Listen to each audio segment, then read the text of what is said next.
বৈষম্য বিরোধী কোটা আন্দোলনকে কেন্দ্র করে দেশব্যাপী স্কুল, কলেজ, বিশ্ববিদ্যালয়ে ছড়িয়ে পড়েছিল ছাত্র আন্দোলন। এক পর্যায়ে কারফিউ জারি করে সরকার। কয়েকদিনের সহিংসতায় প্রাণ হারান ১৫০ জন, আহত হন অনেকে।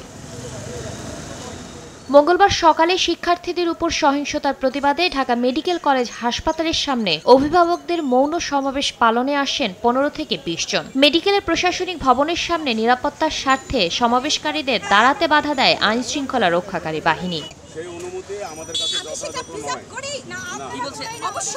অভিভাবকরা কিছু সময় দাবি করলে শুরু হয় সাময়িক উত্তেজনা। আপনারা ঠেলে দিলেই তো আমরা যেতে পারি না, আপনারা মারলেও তো আমরা যেতে পারি না। এ সময় অভিভাবকরা সন্তান হত্যার প্রতিবাদে রাস্তায় মৌন সমাবেশে পর্যন্ত প্রশাসন বাধা দিচ্ছে বলে অভিযোগ করেন। আমাদের রক্তের ইয়ে থেকে এখানে আমরা আসছি 5 থেকে 10 মিনিট 15 মিনিট আপনাদের কাছে চাচ্ছি, অথচ আপনারা দিতে পারছেন না।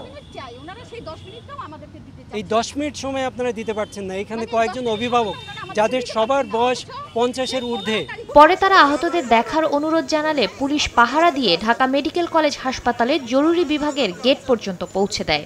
এতগুলো ছেলেপেলে মারা গেল, ওদের কি কোনো ইয়ে হবে না, কোনো প্রতিকার হবে না? আমরা কিভাবে ঘরে বসে খাবো, দাবো, ঘুমাবো?